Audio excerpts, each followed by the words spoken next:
Okay, जय हिंद दोस्तों, स्वागत है आपका राम एकेडमी के ऑफिशियल यूट्यूब चैनल पर।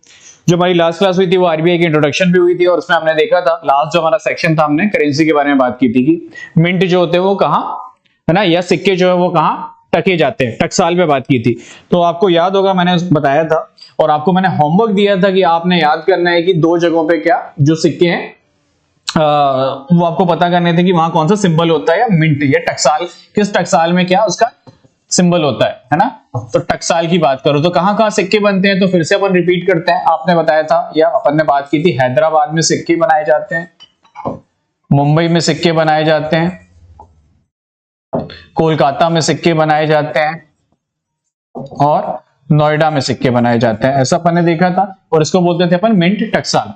तो उसमें सिंबल पे बात की थी, तो ऐसा बोलते हैं जो सिक्का होता है, कॉइन होता है जिसमें कुछ नहीं बना होता, नो मार्क, जिसमें कुछ नहीं बना होता, वो कहां बनाया जाता है, ऐसा बोलते हैं अपन वो कोलकाता में बना है। लेकिन जिसमें अगर डॉट बना हुआ, क्या बना हुआ, डॉट, तो डॉट बना हुआ वाला जो सिक्का होता है वो कहां बनाया गया है, नोएडा में बनाया गया। और मैंने दो होमवर्क दिया था आपको कि हैदराबाद में क्या सिंबल होता है और मुंबई में क्या सिंबल होता है। तो हैदराबाद में अगर कोई सिक्का बना है तो उस पे स्टार बना होता है, क्या बना होता है, स्टार, है ना। आप देखोगे स्टार बना होता है, इस तरीके से कुछ ऐसा बना होता है, ठीक। और मुंबई में अगर वो सिक्का बना है तो उसमें से डायमंड बना होता है ना, डायमंड बोलते हैं। इस पे थोड़ा ठीक से नहीं बन रहा है तो आप समझ जाएंगे, ईट डायमंड जिसे बोलते हैं, तो डायमंड बना हुआ होता है ना, जैसे अपन कार्ड वगैरह में देखते हैं तो उसमें डायमंड। तो ये जो अगर सिक्कों के ऊपर ये आकृति आपको दिख रही है, कुछ नहीं दिख रहा, तो वो कोलकाता है, डॉट बना हुआ तो वो नोएडा है, ठीक है। मुंबई में है तो वो डायमंड उसमें बना होगा सिक्के के ऊपर, और हैदराबाद में स्टार बना होता।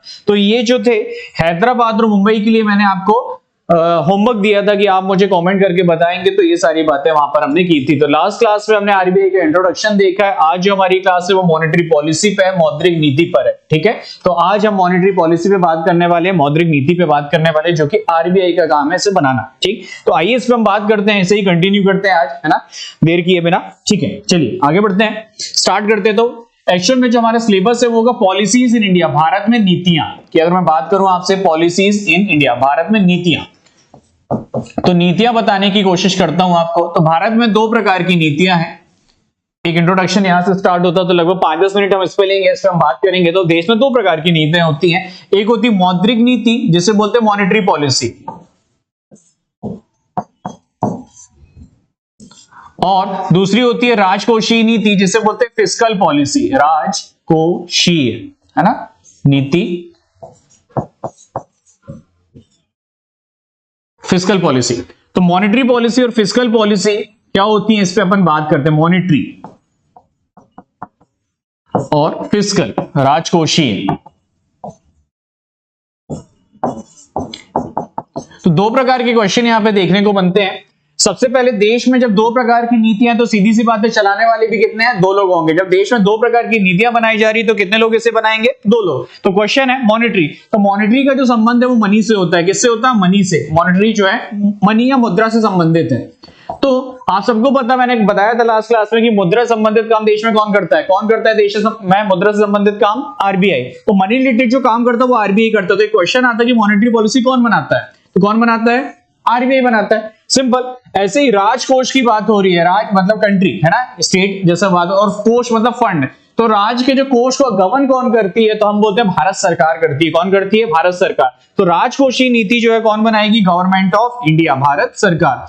तो एक एक क्वेश्चन यहां से कवर हो जाते हैं कि मॉनेटरी पॉलिसी कौन बना रहा है, राजकोषीय नीति, फिस्कल पॉलिसी कौन बना रहा है। तो मॉनेटरी पॉलिसी कौन बना रहा है, आरबीआई। फिस्कल पॉलिसी कौन बना रही है, गवर्नमेंट ऑफ इंडिया। तो देश में दो प्रकार की पॉलिसी बनाने वाले भी कितने लोग, दो। तो देश में दो प्रकार की पॉलिसी होती है, बनाने वाले भी दो लोग होते हैं, सिंपल।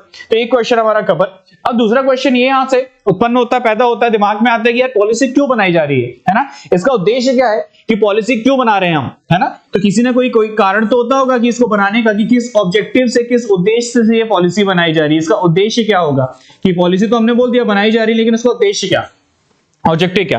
तो ऐसा कहा जाता है मनी को सर्कुलेट करने के लिए, कि इसको मुद्रा का संचालन करने के लिए पॉलिसी बनाई जाती है। तो सर्कुलेट मनी या to control money, to control money supply, market में ज्यादा पैसा नहीं आना चाहिए, कम भी नहीं आना चाहिए, पर्याप्त मात्रा में पैसे का बहाव होना चाहिए। तो पर्याप्त मात्रा में पैसे के बहाव होने के लिए क्या, मनी सप्लाई को, मुद्रा के संचालन को कंट्रोल करने के लिए क्या बनाई जाती है, मॉनेटरी पॉलिसी ना मार्केट में ज्यादा पैसा है ना कम आए, तो मार्केट में एक एडिक्वेट फ्लो होना चाहिए, पर्याप्त मात्रा में पैसे का बहाव होना चाहिए। दूसरा, to control liquidity, to control liquidity, तरलता को नियंत्रित करने के लिए, लिक्विडिटी, लिक्विड से लिक्विडिटी है और हिंदी में बोलते हैं तरलता, तो एक्चुअल में तरलता जो होता है, लिक्विड होता पैसे का बहाव, लिक्विड है ना, कि फ्लो ऑफ मनी, तो फ्लो ऑफ मनी को कंट्रोल करने के लिए, पैसे के बहाव को कंट्रोल या नियंत्रित करने के लिए ये बातें यहां पर की जा रही है, ठीक है। तो फ्लो ऑफ मनी, तो वही बात है कि एग्रीकल्चर में पैसा देना उसका भी लिमिटेशन है, इंडस्ट्री में पैसा देना उसका भी लिमिटेशन है, सर्विसेज में पैसा देना उसका भी लिमिटेशन है। तो हर सेक्टर में पैसा पर्याप्त मात्रा में होना चाहिए और बराबर बराबर है, जिस अनुपात में एक होना चाहिए, बैलेंस अनुपात में। तो मनी सप्लाई को कंट्रोल करना, इन्फ्लेशन को कंट्रोल करना, महंगाई को कंट्रोल करना, ये सब इसके क्या उद्देश्य हो जाएंगे, मुद्रास्फीति जिसे बोलते हैं बहुत शुद्ध हिंदी में, इन्फ्लेशन को या महंगाई को, मुद्रास्फीति। तो ये सारी बातें जो है की गई है किस लिए, इसके उद्देश्य में, या ऐसा बोला जाता है कि क्यों बनाई जाती है। तो हमने बता दिया कि महंगाई को नियंत्रित किया जाएगा, कंट्रोल किया जाएगा, मुद्रा के संचालन को, मनी सप्लाई, मुद्रा की आपूर्ति को नियंत्रित किया जाएगा और तरलता, पैसे के बहाव को, फ्लो ऑफ मनी को नियंत्रित किया जाएगा। क्लियर। तो एक यहां से दो क्वेश्चन कवर हो गए कि कौन बना रहा, किस लिए बना रहा, है या ना। यहां पर अब भारत सरकार है, तो कौन बना रहा है, तो गवर्नमेंट ऑफ इंडिया बना रहा है, तो इसका भी ऑब्जेक्टिव हमें पता होना चाहिए, लिखना चाहिए हमको कि इसका उद्देश्य क्या, ये क्यों बनाई जा रही है। तो ऑब्जेक्टिव उद्देश्य की बात करूं तो फिर से वही बात कि किस लिए बनाई जा रही है, तो सीधी सी बात है, यहां भी भारत सरकार क्या करेगी, महंगाई को कंट्रोल करेगी। तो पहला ऑब्जेक्टिव यहां भी हो जाएगा, किसे कंट्रोल करना, इन्फ्लेशन को कंट्रोल करना, मुद्रास्फीति को नियंत्रित करना। तो पहला क्वेश्चन यहां भी डन कि क्यों बना रहे हैं, तो किस क्यों बना रहे हैं, महंगाई को नियंत्रित करने के लिए। ठीक, अब ऐसा बोला जाता है सार्वजनिक राजस्व को बढ़ावा देना, टू रेज पब्लिक रेवेन्यू, सार्वजनिक राजस्व को बढ़ावा देने के लिए भी कौन सी नीति बनाई जाती है, राजकोषीय नीति। क्यों, क्योंकि राज का कोष कब ज्यादा होगा, सार्वजनिक राजस्व कब ज्यादा होगा, आप जब टैक्स ज्यादा से ज्यादा देंगे, सरकार को राजस्व या रेवेन्यू ज्यादा मिलेगा। तो पब्लिक रेवेन्यू को बढ़ावा देने के लिए, सार्वजनिक राजस्व को बढ़ावा देने के लिए, महंगाई को नियंत्रित करने के लिए क्या बनाई जाती है, राजकोषीय नीति। और to create new employment opportunity, रोजगार के अवसर बढ़ाने के लिए, रोजगार नए पैदा करने के लिए, रोजगार के लिए। ठीक है, तो ऐसे बहुत सारे इसके उद्देश्य हो सकते हैं, लेकिन हमने सिर्फ दो तीन उद्देश्य यहाँ पे लिखने की कोशिश की है ना। तो रोजगार को बढ़ावा देने के लिए, सार्वजनिक राजस्व को बढ़ावा देने के लिए, महंगाई को नियंत्रित करने के लिए राजकोषीय नीति आती है। तो दो क्वेश्चन हमारे कवर की, कौन बना रहा, किस लिए बना रहा, कौन बना रहा, किस लिए बना रहा, हाँ या ना।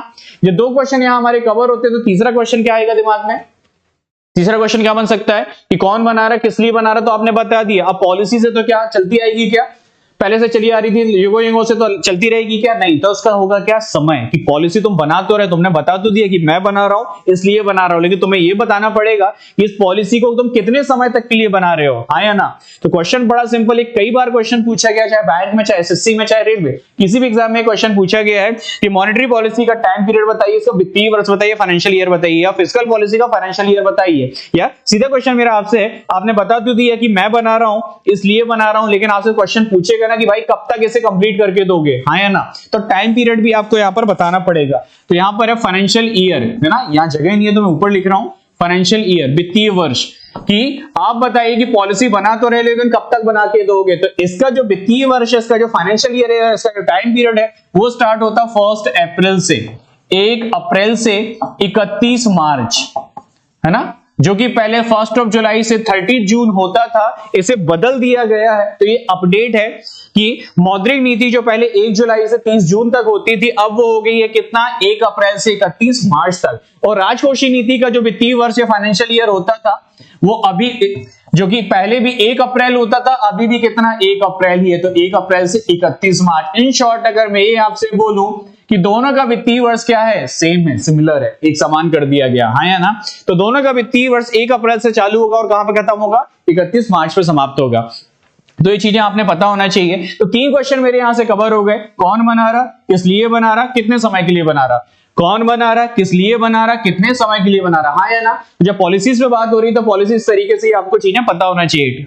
क्लियर है। अब आपने बता तो दिया मैं बना रहा हूं, आपने बता भी दिया कि इसलिए मैं बना रहा हूं, आपने ये भी बता दिया कि कितने समय के लिए मैं बना रहा हूं। अब चौथा क्वेश्चन क्या आपके दिमाग में आएगा, ये जरा मेरे को सोच के बताओ कि अब क्या क्वेश्चन तुम्हारे दिमाग में फिट हो सकता है। तुमने लंबी चौड़ी बात तो कर दी कि मैं बनाऊंगा, ठीक है, अच्छी बात है। तुमने फिर ये भी कह दिया कि मैं इसलिए बनाऊंगा, बहुत अच्छी बात है। और तुमने बता दिया कि इतने समय के लिए बनाऊंगा। अब ये चौथा क्वेश्चन क्या तुम्हारे दिमाग में आएगा, या तुमसे कौन क्वेश्चन कर सकता है? अब क्या भाई, सीधी बात है ना, तुमने बोला कि मैं बना रहा हूं, इसलिए बना रहा हूं, इतने समय के लिए बना रहा हूं, लेकिन सामने वाला तुमसे पूछेगा कि भाई तुम ये बताओ कि तुम इसे कैसे कंट्रोल करोगे, कैसे तुम महंगाई को कंट्रोल करोगे, तुम अपनी प्रोसेस बताओ, प्रक्रिया बताओ कि तुम कैसे महंगाई को नियंत्रित कर लोगे, मनी सप्लाई को नियंत्रित कर लोगे, या तरलता को कंट्रोल कर लोगे, कैसे करोगे। तो ये तुम्हें बताना पड़ेगा कि तुम्हारी प्रक्रिया क्या है, प्रोसेस क्या है, तुम किस प्रोसेस के थ्रू या तुम कैसे काम करके दोगे। तो अगला क्वेश्चन आ जाता है, ये मॉनेटरी पॉलिसी में आरबीआई कैसे महंगाई को नियंत्रित करता है, या कौन सा टूल या उपकरण का उपयोग करता है। तो आप सबको पता है आरबीआई जो है वो देश का बैंक है, गवर्नमेंट का बैंक है, बैंकों का बैंक है। तो मेरे और आपसे नहीं जुड़ा होता है क्या? नहीं। मैं और आप उसको से बात करते हैं क्या, या आप कभी आपने सुना कि आरबीआई में किसी का अकाउंट है, मैं डायरेक्टली आरबीआई से डील कर सकता हूं क्या, या आरबीआई मेरे से डील कर सकता है? नहीं। लेकिन बैंकों का बैंक आरबीआई, तो वो बैंकों के माध्यम से मनी सप्लाई को कंट्रोल करता है, वो बैंकों के माध्यम से मुद्रास्फीति को कंट्रोल करता है। तो ऐसा कहा जाता है थ्रू यहाँ पर इंटरेस्ट रेट, ब्याज दर के माध्यम से, या थ्रू बैंक सिस्टम, बैंक प्रणाली के माध्यम से, वो बैंक व्यवस्था के माध्यम से, जिसका जो टूल है वो बैंक सिस्टम है या इंटरेस्ट रेट है, ब्याज दर है, ब्याज दर के माध्यम से वो क्या करता है? कंट्रोल करता है। किसको?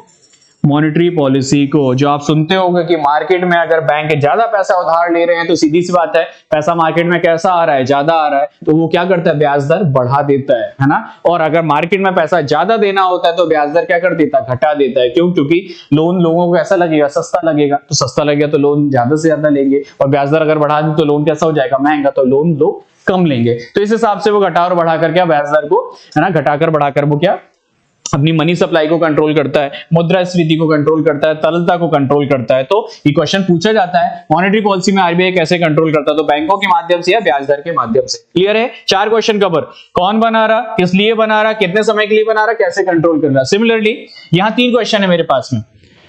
राजकोषीय नीति कौन बना रहा? Government of India. किस लिए बना रहा? सार्वजनिक राजस्व को बढ़ावा देने के लिए, महंगाई को नियंत्रित करने के लिए, रोजगार को बढ़ावा देने के लिए, जीडीपी को बढ़ावा देने के लिए। ऐसा मैं बात कर सकता हूं। कितने समय के लिए बना रहा? तो 1 अप्रैल से 31 मार्च। चौथा क्वेश्चन यहां क्या पुट होगा कि कैसे कंट्रोल करेगा, हाँ या ना। इसका भी टूल, कि टूल क्या है बताओ। राजकोषीय नीति में सरकार जो है मेरे और आपसे कैसे जुड़ी हुई होती है, वो कैसे कंट्रोल करती है महंगाई को, मुद्रास्फीति को, कैसे वो रोजगार के अवसर पैदा करती है, कैसे वो राजस्व को बढ़ावा देती है।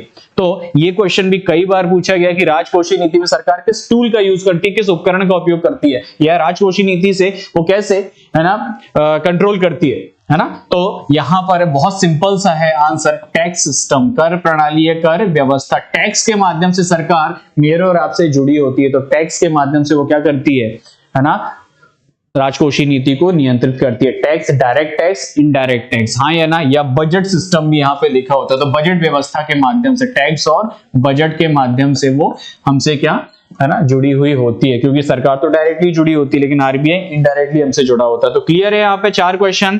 कौन बना रहा, किस लिए बना रहा, कितने समय के लिए बना रहा, कैसे कंट्रोल कर रहा। कौन बना रहा, किस लिए बना रहा, कितने समय के लिए बना रहा, कैसे कंट्रोल कर रहा। तो 4 क्वेश्चन यहाँ पर क्लियर है। तो ये इंट्रोडक्शन था पॉलिसी का, जो मैंने आपको यहाँ पे देना था। क्लियर है यहाँ पे चीजें।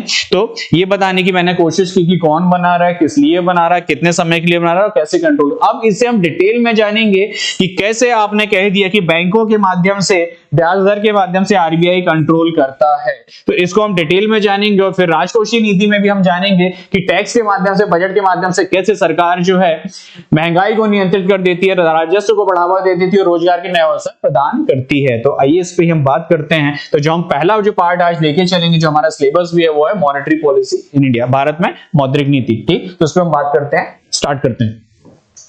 तो मॉनेटरी पॉलिसी फिर से हेडिंग हो जाएगी हमारी मौद्रिक नीति।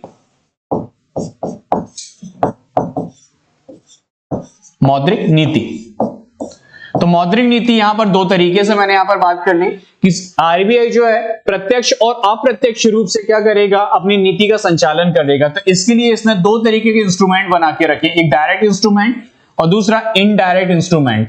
एक प्रत्यक्ष उपकरण और दूसरा अप्रत्यक्ष उपकरण, है ना। एक होता है डायरेक्ट और दूसरा होता है इनडायरेक्ट। तो आज हम कोशिश कर रहे हैं कि डायरेक्ट पे बात करने की, है ना, कि डायरेक्ट इंस्ट्रूमेंट क्या होते हैं। तो डायरेक्ट इंस्ट्रूमेंट 3 प्रकार के बताया गया कि आरबीआई कैसे जुड़ा होता है ना, हमसे इनडायरेक्टली या डायरेक्टली, या हम बात करते हैं इस पे कि कैसे वो बैंकों के माध्यम से डायरेक्टली और इनडायरेक्टली कंट्रोल करता है। तो डायरेक्ट इंस्ट्रूमेंट में प्रत्यक्ष उपकरण में 3 नाम मैं यहाँ पे लिखने की कोशिश कर रहा हूँ। इनके फुल फॉर्म तक पूछे गए हैं। पहला नाम है CRR, है ना, कि अपन ने जो बोल तो दिया है कि बैंकों के माध्यम से, ब्याज दर के माध्यम से कंट्रोल करता है, लेकिन पहला नाम है मॉनेटरी पॉलिसी में डायरेक्ट में CRR। CRR का फुल फॉर्म पूछा गया है, तो CRR का फुल फॉर्म लिख देता हूं, कैश रिजर्व रेशो। नगद जमा अनुपात और आरक्षण अनुपात भी लिखा होता है, दोनों चलेगा, जमा नगद आरक्षण अनुपात या जमा अनुपात, CRR। दूसरा होता है SLR, statutory liquidity ratio, STATUTORY, statutory liquidity ratio, वैधानिक तरल अनुपात, हिंदी में बोलते हैं, मैं हिंदी लिख नहीं रहा हूं, बस बोल दे रहा हूं आपको, वैधानिक तरल अनुपात इसे कहा जाता है। और थर्ड है पुनर्वित्तीय प्रणाली या रिफाइनेंस फैसिलिटी, फाइनेंस को फिर से फाइनेंस कर देना, रिफाइनेंस फैसिलिटी होता है, पुनर्वित्तीय प्रणाली बोलते हैं जिसे, पुनर्वित्तीय प्रणाली। ठीक, तो ये सारी बातें यहाँ पे दर्शाई गई है, बताई गई है। तो एग्जाम्पल या है ना, बात करते हैं अपन इस पे। तो कुछ परसेंटेज होता होगा CRR, SLR और रिफाइनेंस फैसिलिटी। तो cash reserve ratio, statutory liquidity ratio और RF। तो इसमें जो ऊपर है CRR और SLR, इनको एक नाम दिया जाता है, इससे क्वेश्चन भी बनता है। आप जो किताब वगैरह लगाते हैं, है ना, MCQ वगैरह पढ़ते हैं, तो उसमें यहां से क्वेश्चन भी बनता है कि इनमें से रिजर्व रेट या जमा दर किसे कहा जाता है। तो ये हमारे कहलाते हैं रिजर्व रेट, जमा दर, CRR और SLR, है ना। तो रिजर्व रेट से बोलते हैं। CRR, है ना, ये कुछ परसेंटेज है जो कि चल रहे होते हैं, CRR SLR। तो ये थोड़ा सा इसको आपको अपडेट भी करना पड़ेगा, देखना ये समय समय पे हर 2 महीने में क्या घटते और बढ़ते रहते हैं, ठीक है। तो ऐसा बोलते हैं CRR 4.50% है, 4.5%, और SLR जो है वो 18% है। ये किसका परसेंटेज, क्या परसेंटेज, इस पर बात होगी हमारी। तो CRR और SLR को एक नाम दिया जाता है और उसको नाम देते हैं हम कौन सा रेट, रिजर्व रेट या जमा दर। तो CRR 4.50% और SLR कितना हमारा 18% अभी एट प्रेजेंट इतना चल रहा है, ठीक। इसमें समय समय पे घटना और बढ़ना होता है। तो जब आपका एग्जाम है, बैंक की आप प्रिपरेशन करें, तो बैंक में तो आपको देख के ही जाना है कि भाई अभी एट प्रेजेंट कितना है। हाँ, MPSC, UPSC या SSC में इसका परसेंटेज नहीं पूछेगा, इसकी क्या डेफिनेशन वगैरह पूछ लेगा कि CRR होता क्या है, ठीक है, ये सारी चीजें। लेकिन बैंक में तो डायरेक्ट क्वेश्चन आ जाता है कि व्हाट इज CRR, कितना चल रहा है अभी की अपडेट में, कितना है, SLR कितना है। RF कोई टूल नहीं है तो मैंने नहीं लिखा, पुनर्वित्तीय प्रणाली कोई टूल नहीं है तो उसको मैंने नहीं लिखा, सॉरी टूल बोल रहा हूं, कोई परसेंटेज नहीं है तो उसको मैंने यहाँ पे नहीं लिखा। तो CRR क्या होता है, SLR क्या होता है, इस पे अपन बात करने वाले हैं, और पुनर्वित्तीय प्रणाली क्या होता है, इस पे भी अपन बात करते हैं, ठीक। तो आइए देखते हैं, ऐसे कोशिश करते हैं पढ़ने की। तो पहला मैं आपको पढ़ाने वाला हूं कैश रिजर्व रेशो, नगद आरक्षण अनुपात, CRR, है ना, जो कि है एट प्रेजेंट 4.50%। तो आइए इस पे हम पहली बात करते हैं, बाद में कल जो हमारी बात होगी वो इनडायरेक्ट पे होगी, लेकिन आज हम पहले CRR पे बात करते हैं। तो CRR, कैश रिजर्व रेशो, नगद आरक्षण अनुपात, ऐसा मैंने लिख दिया आपके सामने, और लिख दिया मैंने कितना, 4.50% चल रहा है। एग्जाम्पल अगर मैं लूं 4.5%, ठीक। तो CRR, तो फुल फॉर्म है कैश रिजर्व रेशो। नाम से कुछ समझ में आ रहा है कि कैश यार कैसा करना है, रिजर्व रखना, जमा रखना, और उसका एक रेशो दे रखा है। रेशो कितना दे रखा है, 4.5%, है ना। तो ये दे रखा है इन्होंने कि 4.5% तुमको क्या करना है, रिजर्व रखना है। इसका क्या मतलब है कि पैसा अपना कहां रखना है, तुम्हें कैश के फॉर्म में रखना है, रिजर्व रखना है, और कहां रखना है, तो ये अपन बात करते हैं। तो CRR जो आज की डेट में अगर मैं बात करूं तो 4.50% है ना। तो इस पे अपन बात करते हैं।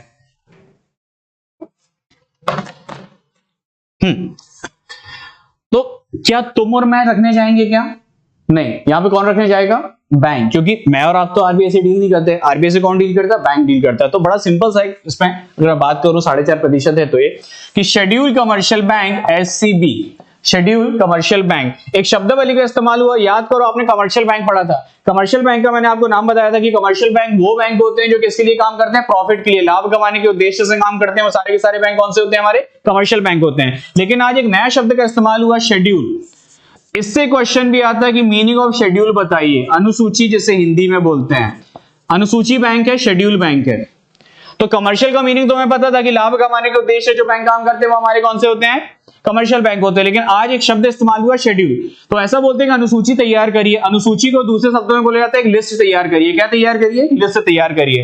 तो शेड्यूल का मतलब पूछा गया है, तो मैं यहां पर बताने की कोशिश करता हूं। जब आरबीआई का एक्ट बना था, आरबीआई का एक्ट कब बना था बताइए, मैंने आपको पढ़ाया 1934। आरबीआई एक्ट बना था 1934 में। उसकी सेकंड लिस्ट में, उसकी दूसरी लिस्ट में ये बैंक क्या हुए थे, लिस्टेड हुए थे या रजिस्टर्ड हुए थे। तो लिस्टेड और रजिस्टर्ड होने के कारण ये बैंक क्या कहलाते हैं, तुम्हारे शेड्यूल बैंक। अब सीधी सी बात है, अगर आप बैंक बनना चाहते हो तो आपको क्या कराना पड़ेगा, रजिस्ट्रेशन। हाँ या ना, लाइसेंस कब मिलेगा, जब आप रजिस्ट्रेशन कराओगे, आप लिस्टेड होगे। तो बैंक के जितने भी इंडिया में बैंक है फंक्शनिंग कर रहे हैं, इंडिया में जितने भी बैंक हैं वो कमर्शियल हो चाहे ना हो, उसका कोई मतलब नहीं है, लेकिन वो क्या होंगे, शेड्यूल तो जरूर होंगे। क्यों, क्योंकि उन्होंने आरबीआई अधिनियम में, आरबीआई एक्ट की दूसरी अनुसूची में, कौन सी अनुसूची में, दूसरी अनुसूची में क्या कराया होगा, रजिस्ट्रेशन कराया होगा, पंजीकृत हुए होंगे। तो पंजीकृत होने के कारण, लिस्टेड होने के कारण, रजिस्टर होने के कारण वो कौन से बैंक कहलाते हैं, तुम्हारे शेड्यूल कमर्शियल बैंक। तो शेड्यूल का मतलब पूछा गया है, ये एमपीपीएससी में भी क्वेश्चन आ चुका है कि शेड्यूल का मतलब क्या। तो आरबीआई एक्ट 1934 की किस में, सेकंड लिस्ट में लिस्टेड और रजिस्टर्ड बैंक हमारे क्या कहलाएंगे, तुम्हारे शेड्यूल कमर्शियल बैंक कहलाएंगे। क्लियर है चीजें, ठीक। तो ये सारी बातें यहां पर है, तो ये आपको पता होना चाहिए, ठीक है। इसमें मिटा नहीं रहा हूं मैं, अगला पेज इसका उपयोग कर लूंगा फिर से लिखने के लिए सीआरआर को, ठीक है। तो मैं समझाने की कोशिश करता हूं यहां पर। तो फिर वही बात, सीआरआर। तो अब आपको क्लियर है ना। तो सीआरआर अगर मैं 4.50% लेके चल रहा हूं तो यहां पर, तो शेड्यूल कमर्शियल बैंक यहां पर, तो शेड्यूल कमर्शियल बैंक की जगह मैं पंजाब नेशनल बैंक लिख सकता हूं, हाँ या ना। कोई एक बैंक का एग्जांपल या एसबीआई भी लेके चल सकता हूं मैं, हाँ या ना। तो शेड्यूल कमर्शियल बैंक या पंजाब नेशनल बैंक अपना पैसा किसके पास जमा कर रहे हैं, आरबीआई के पास में। किसके पास जमा कर रहे हैं, आरबीआई के पास में, और वो भी किस फॉर्म में है, कैश के फॉर्म में। तभी नाम है क्या, कैश रिजर्व रेशियो, कि बैंक अपना पैसा किसके पास जमा कर रहा है, आरबीआई के पास में, किस फॉर्म में, कैश के फॉर्म में। और उसका एक रेशियो दे रखा है जो कि कितना है, 4.50% है, 4.5% है। तो यहां पर ये चीजें क्लियर हो गई कि शेड्यूल कमर्शियल बैंक अपना पैसा आरबीआई के पास जमा कर रहा है, और वो भी कितना दे रखा है, 4.50% यहां पे दे रखा है, 4.5%। लेकिन दिमाग में फिर वही बात आती है कि कौन सा पैसा है ना, बैंकों के पास जो पैसा है, तो कौन सा पैसा जो उसका 4.5% वो आरबीआई के पास रखेगा। तो ये क्वेश्चन भी पूछा जाता है कि कौन सा पैसा वो आरबीआई के पास रखता है, किस फॉर्म में, कैश के फॉर्म में, नगद रखता है ना, और रिजर्व रखता है जमा। तभी इसका नाम है नगद जमा अनुपात। तो अनुपात हमें क्लियर है, ये घटता बढ़ता रहता है, तो इससे कोई दिक्कत नहीं है। बस आप डेफिनेशन समझे, करंट कुछ भी चलता रहे, बाद में भी पढ़ोगे आप तो हो सकता है इसमें चेंज दिखे। और अभी भी मैंने इसको अपडेट नहीं देखा है, लेकिन मैं इसको अपडेट, या आप उसको मान के चलें भी 4.5 है, तो मैं इसको 4.5 मान के इसको समझा रहा हूं, ठीक है।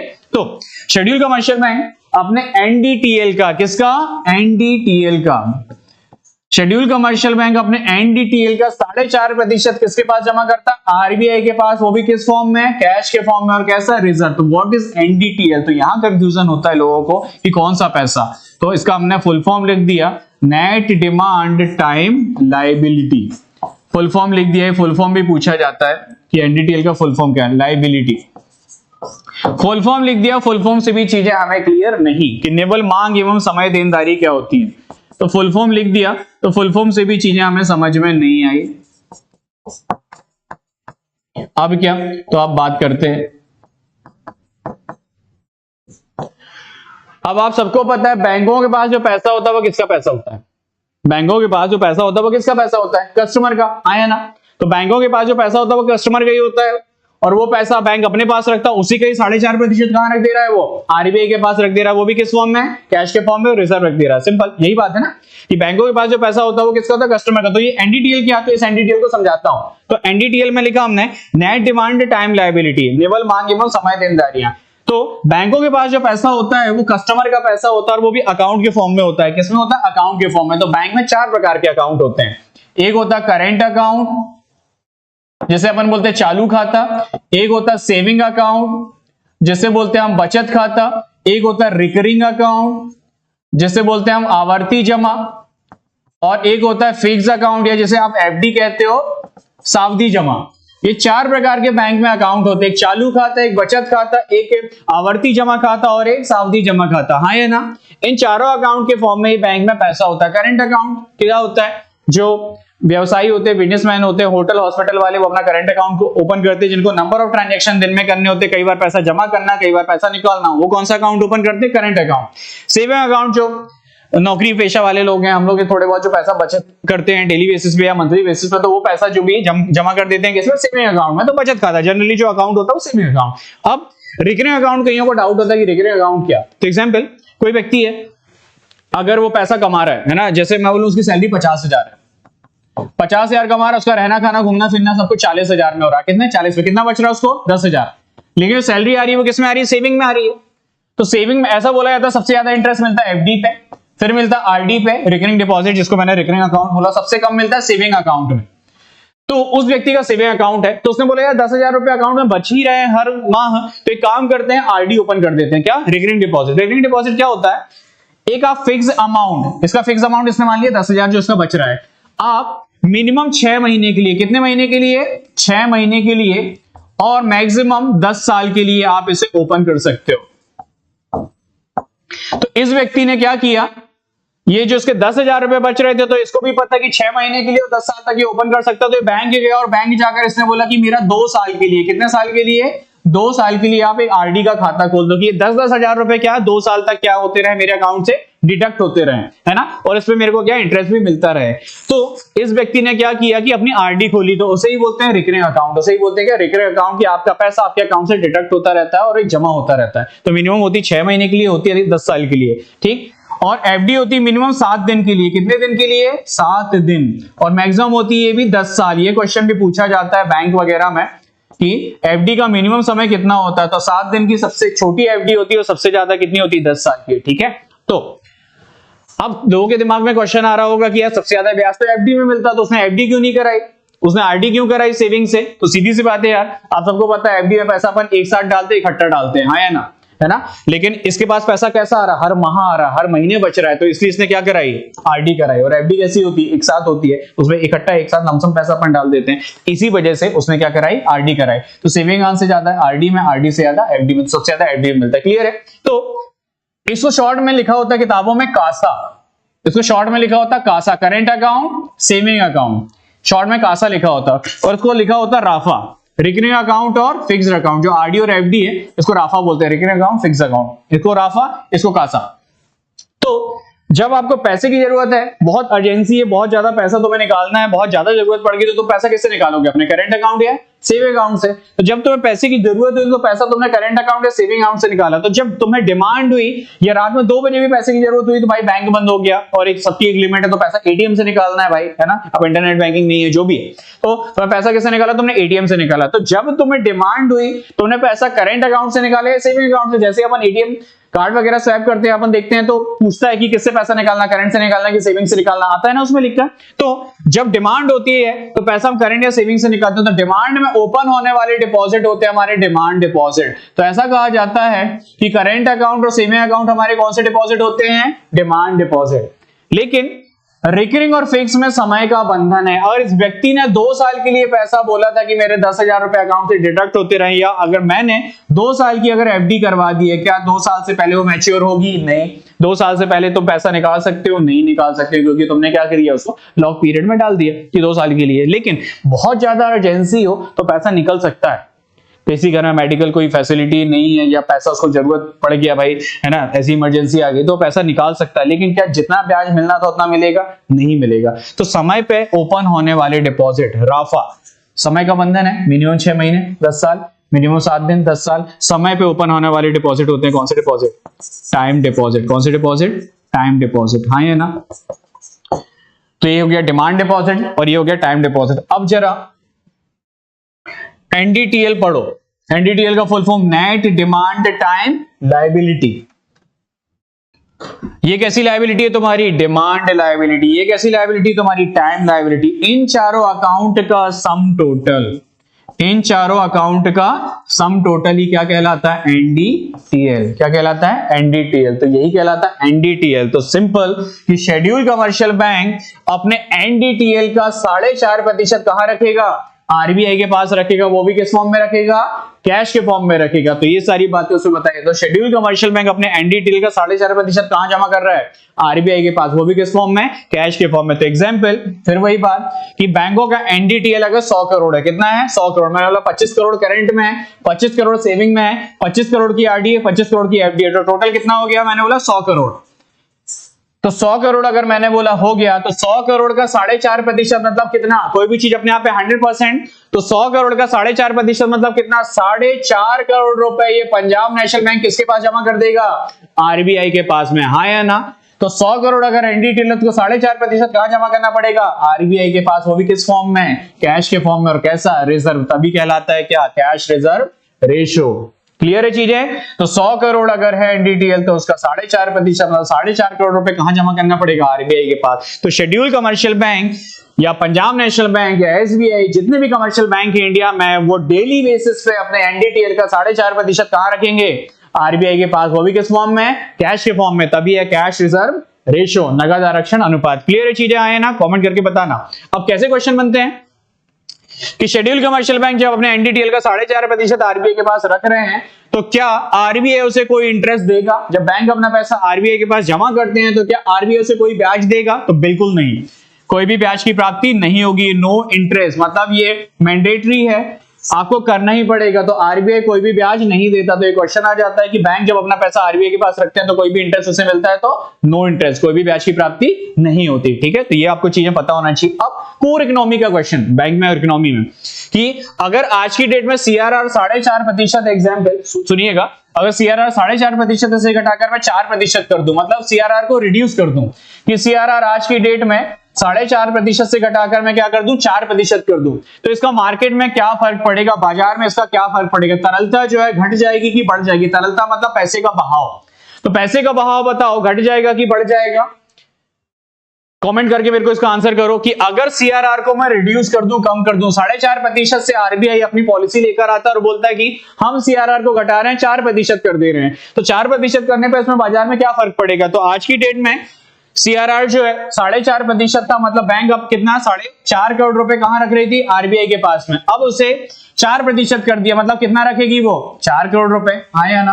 पहले वो 4.5 करोड़ रुपए आरबीआई के पास रख रहा था, अब कितना रखेगा वो, 4 करोड़ रुपए आरबीआई के पास रखेगा। मतलब पहले 4.5 करोड़ रुपए रखने में उसे कोई भी ब्याज नहीं मिल रहा था, अब उसे कितना रखना पड़ रहा है, 4 करोड़, मतलब 50 लाख रुपए उसे कम रखना पड़ रहा है। तो जो 50 लाख रुपए उसमें कम रखना पड़ रहा है, जिसमें उसको कोई ब्याज नहीं मिल रहा था, उस 50 लाख का क्या करेगा वो, उस 50 लाख का मार्केट में लोन बांटेगा, इन्वेस्टमेंट करेगा, हाँ या ना। तो जब मार्केट में लोन बांटेगा, इन्वेस्टमेंट करेगा, तो मार्केट में पैसा आएगा कि जाएगा, मार्केट में पैसा आएगा। जब मार्केट में पैसा आएगा, तरलता घटेगी कि बढ़ेगी, बढ़ेगी। तो क्वेश्चन आता है सीआरआर को घटा देने पे तरलता क्या हो जाती है, बढ़ जाती है। क्यों, क्योंकि बैंकों को हाथ खोलने का क्या मिल जाएगा, मौका मिल जाएगा। क्यों, क्योंकि ये पैसा तो जब ज्यादा रहेगा तो ज्यादा पैसा आरबीआई के पास रखना पड़ेगा, तो बैंक बंधा रहेगा और उसमें आरबीआई उसे क्या नहीं दे रहा था, कोई भी ब्याज। तो जब कम पैसा रखना पड़ेगा तो वो खुद के पास भी नहीं रखेगा, उसको कहां देगा, वो मार्केट में। जब मार्केट में पैसा देगा तो मार्केट में पैसा आएगा, मार्केट में पैसा आएगा तो तरलता क्या होगी, बढ़ेगी। इसी का अपोजिट सीआरआर को बढ़ा दिया जाए,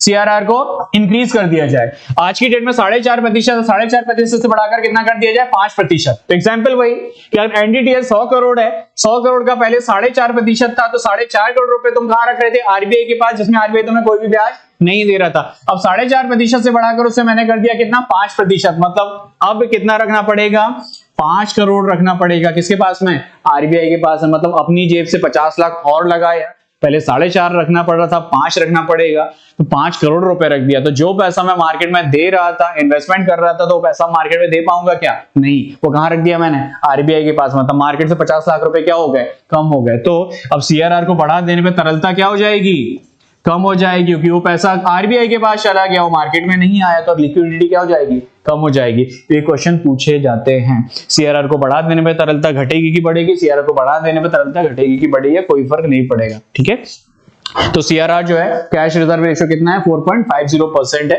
ठीक है, ये आप याद रखना। और व्हाट इज सीआरआर, इसका डेफिनेशन क्या, तो शेड्यूल कमर्शियल बैंक अनुसूची वाणिज्यिक बैंक अपने एनडीटीएल का 4.5% किसके पास जमा करते हैं, आरबीआई के पास में, वो भी किस फॉर्म में, कैश के फॉर्म में। ठीक, तो जैसा जैसा ये होता जाएगा वैसे वैसे ये उस हिसाब से रखते जाएंगे। क्लियर है, डेली बेसिस पे, तो सीआरआर को घटा देने पे बढ़ा देने पे मार्केट में क्या फर्क पड़ेगा, ये क्वेश्चन आते हैं। कोई ब्याज की प्राप्ति होती नहीं होती, शेड्यूल का मतलब क्या, ये क्वेश्चन भी पूछा जाता है। तो शेड्यूल का मतलब मैंने पहले बताने की कोशिश की आपको, अनुसूची बैंक, लिस्टेड बैंक, और लिस्टेड किसमें, आरबीआई अधिनियम 1934 की सेकंड लिस्ट में लिस्टेड और रजिस्टर्ड बैंक। तो ये सारी बातें आपने पता होना चाहिए, ठीक है। यहाँ से क्वेश्चन जो है पूछे जाते हैं। तो ये आज का हमारा टॉपिक था, सीआरआर, कैश रिजर्व रेशियो, ठीक है। तो आज जो क्लास है ना, हाँ, तो इस पे अपन बात करते हैं।